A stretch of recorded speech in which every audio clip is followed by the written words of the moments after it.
Il y a 6 ans, dans le désert du Sahara, quelque chose s'est cassé dans mon moteur. Et comme je n'avais avec moi ni mécanicien, ni passager, je me préparais à essayer de réussir tout seul une réparation difficile. C'était pour moi une question de vie ou de mort. J'avais à peine de l'eau à boire pour 8 jours. Le premier soir, je me suis donc endormie sur le sol, à 1000 milles de toute terre habitée.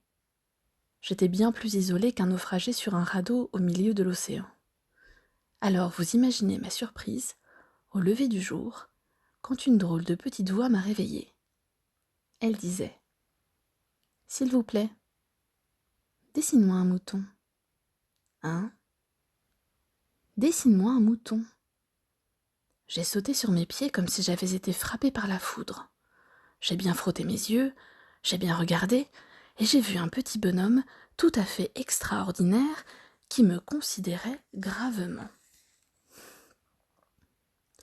Je regardais donc cette apparition avec des yeux tout ronds d'étonnement. N'oubliez pas que je me trouvais à 1000 milles de toute région habitée. Or mon petit bonhomme ne me semblait ni égaré, ni mort de fatigue, ni mort de faim, ni mort de soif, ni mort de peur. Il n'avait en rien l'apparence d'un enfant perdu au milieu du désert, à 1000 milles de toute région habitée.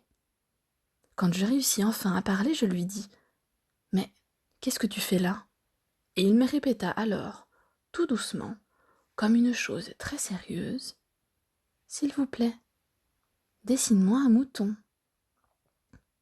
Quand le mystère est trop impressionnant, on n'ose pas désobéir. Aussi absurde que cela me sembla à 1000 milles de tous les endroits habités et en danger de mort, je sortis de ma poche une feuille de papier et un stylographe. Mais je me rappelai alors que j'avais surtout étudié la géographie, l'histoire, le calcul et la grammaire, et je dis au petit bonhomme, avec un peu de mauvaise humeur, que je ne savais pas dessiner. Il me répondit : « Ça ne fait rien. Ça ne fait rien. Dessine-moi un mouton. » Comme je n'avais jamais dessiné un mouton, je refis pour lui l'un des 2 seuls dessins dont j'étais capable, celui du bois fermé. Et je fus stupéfait d'entendre le petit bonhomme me répondre : « Non, non, je ne veux pas d'un éléphant dans un boa. Un boa, c'est très dangereux, et un éléphant, c'est très encombrant. Chez moi, c'est tout petit.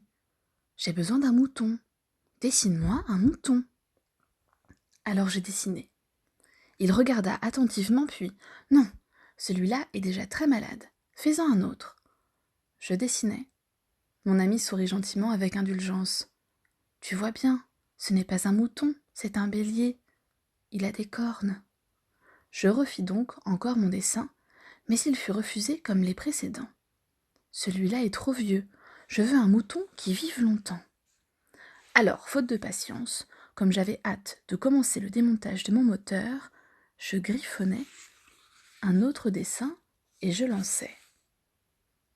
Ça, c'est la caisse. Le mouton que tu veux est dedans. Mais je fus bien surpris de voir s'illuminer le visage de mon jeune juge.